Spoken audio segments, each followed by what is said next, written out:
Welcome back to the Mountain Morning Show, and I couldn't be more pleased to have, and I'm going to call him co-author, Dallas Graham, in studio with us. Hi. Welcome to the show, my friend. Thank you. It's so great to have you back. It's been almost a full year. A year and change. 13 months. Wow.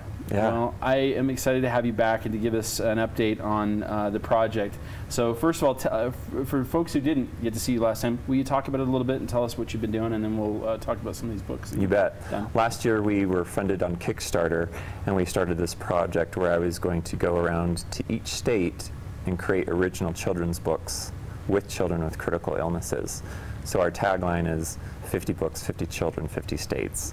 Right. And this show and so many other people showed up, and we got funded just beautifully, and we were able to go for the last year. We've been going nonstop, and we've been to 8 different states. 6 books published at this point, but 2 in the works right now. That is tremendous. What a great accomplishment. Because, like we've talked about this before, but I don't think that we can emphasize enough how, well, one, how important we think the work is. Chelsea and I and the folks here at Park City Television, we think this is tremendous. And certainly these kids appreciate an opportunity to tell their story. You're giving them that opportunity. I don't think there's anything better on Kickstarter that I've ever seen. It was fantastic, yes. We're doing an Indiegogo one now. And each of these kids, when I say their story too, it's not necessarily about their illness. No, it's just a story. Just a story that they want to tell. And I always ask them this question. I say, if you could write a book for the whole world to read, what would you write about? And these kids, ages 5 to 17, doesn't matter, they figure out something and they're like, this is what I actually want to talk about. You know why I think this is so tremendous? I know there's other people like me, and you know, you have your little bucket list, and I have mine. Yeah. And the one thing that's for certain that's on the bucket list is leaving a mark, right? Something that is going to stick around. And the only thing I can think of that really has that kind of last, because there's so few things to do. I mean, maybe you're an actor in a movie, great. People will watch it for a couple of generations, and it's lost, probably. You know, there are very few things. I can't think of anything really. Sports, that doesn't last. So you're not really leaving a mark there. Books, however, are the one thing that survives it all. I mean, especially yours. One of the things I thought was really neat, you mentioned that with the publishing process that you do, these are going to the Library of Congress. Yes, so each book, as soon as we get it done, we get numbers from the Library of Congress, and we ship them out there. And the awesome thing is be able to like high-five these kids and say like, hey, there's going to be a book, your book, in the biggest library in the whole country. And it will always be arguably the world. And people can go see it if they want. If they go to DC, if you go to DC, you can go and like sit and pull it out, look at it, and put it. They'll take it back. Like that. There'll always be one there. Right. And that's a pretty neat thing, and I would think that's a pretty neat thing for you or me or anyone who is actually creating a creative body of work. Well, you know, you're leaving your mark, and I mean, the thing that I guess, you know, obviously you and I have talked about this, the sad part about this, aside from it, for people who may have a short time here, this is one heck of an opportunity to get to leave that indelible mark on the world. It's a fantastic time to collaborate with someone else who's not your mom and dad, not your sibling.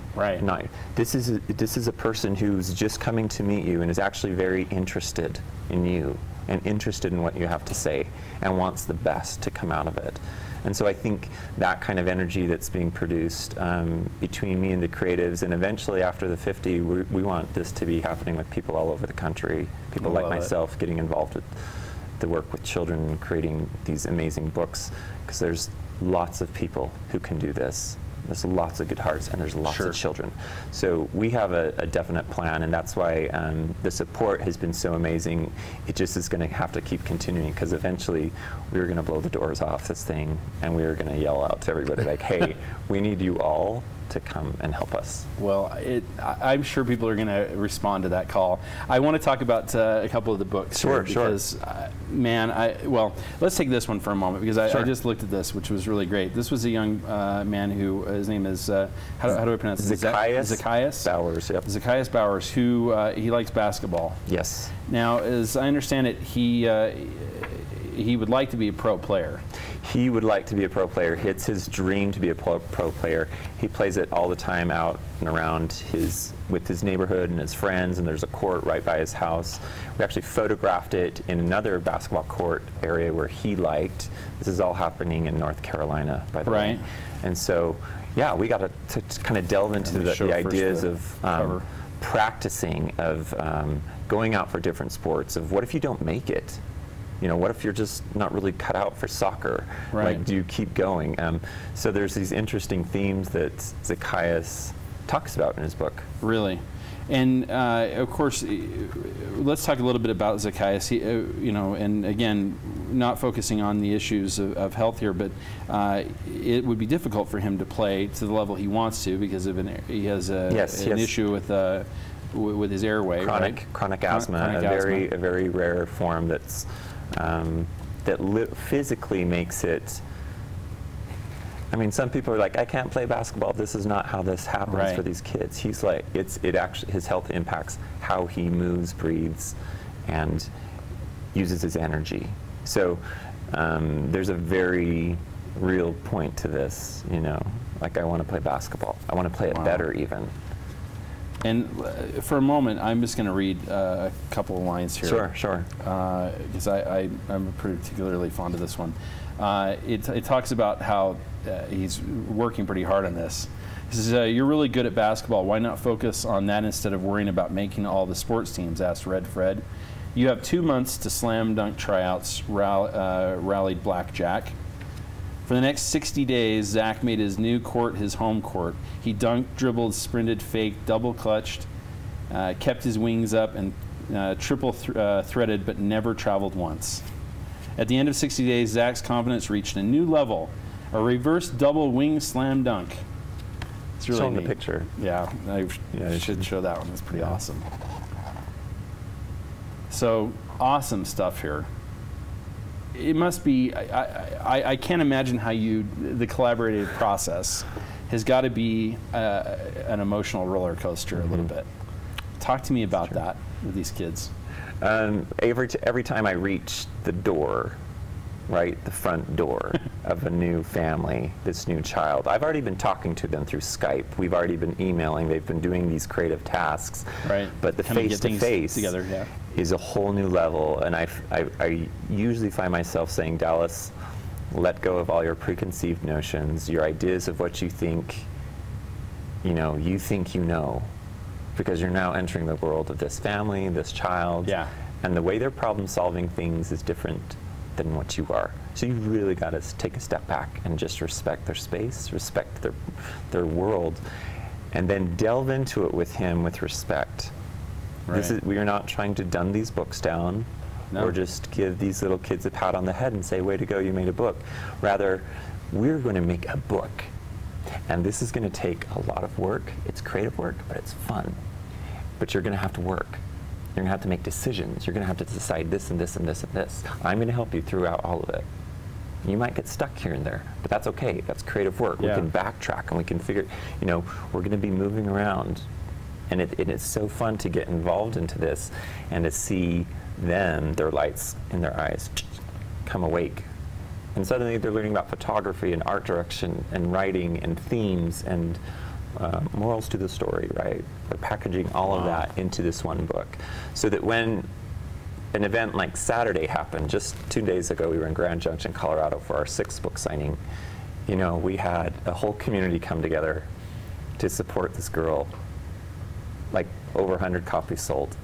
Wow. And I'm thrilled for her because this is actually a real accomplishment. Like you said, I could probably list off how many people I know who are in their 30s who haven't finished a book. But these kids are making books. Yeah, these aren't short either. They're pretty 64 pages. 64 pages. Full color. Yep. There's 2 questions I've got to ask you. Number 1, talk to me about the lessons that you're learning about being a writer and about being a collaborative, designer, all of this with these kids. Talk to me about that first of all. Well, it's a big, interesting pot full of problem solving. I'm confident in the skill set that I have, And when you start intersecting with someone else, right, who has different ideas, meaning these children are the ones coming up with the stories. I'm not making up these stories. Right. These are being given to me, and then I'm helping them flush it out.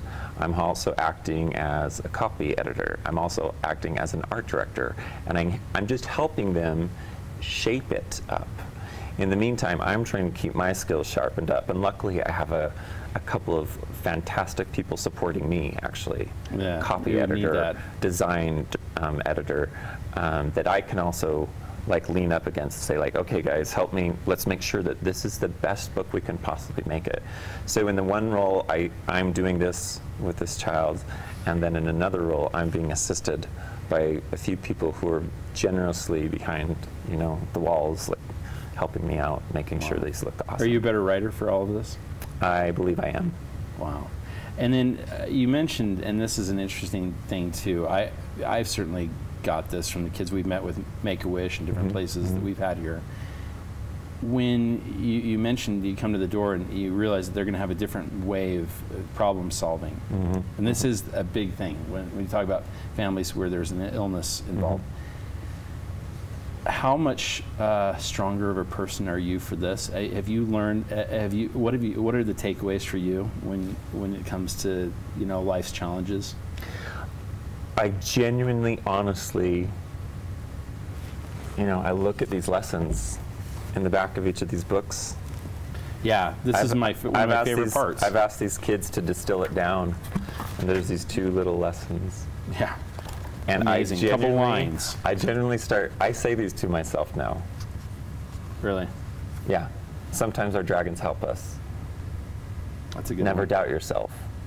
Courage comes in all shapes and sizes. Right. Friends will be there when they say they will, when you need them. Sometimes you just have to be brave, period. This one, believe in your dreams and never stop trying. That's Hezekiah's. Wow. So I mean, it's genuinely real stuff, and why I come away from this, you know, people ask how I'm being impacted. I say it's just blowing my world apart into beautiful pieces. But it's because I'm being taught some very valuable life lessons from a perspective that I haven't had, and being taught by someone younger, and that's pretty remarkable. You know, yeah. I've always said it's difficult to teach a life lesson to a young person. Maybe it's entirely different to learn one from them. I would agree, yes. That's awesome stuff, Dallas. If folks want to help you with this project as it continues, what can they do?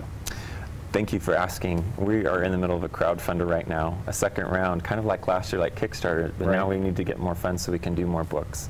Indiegogo.com, search for 50 books, 50 children, 50 states, or go to the website, which is redfredproject.com, and we've got plenty of information there. We're on Facebook, we're on Instagram.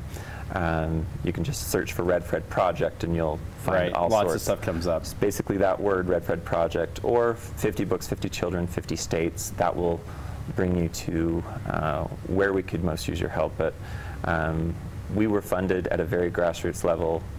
It was thousands of people that came together to enabled us to do this, and so we're excited again to I want to see that continue. Exactly. Yeah. Individuals helping out in this would be a tremendous thing. And one of the best individuals I know doing the work, Dallas Graham. Joe, thank you so much. Sure appreciate you coming and sharing again. I loved it. Great loved stuff. It. Red Fred Project. Thank you. Dallas Graham. We'll be back with more right here on the Mountain Morning Show after this quick break.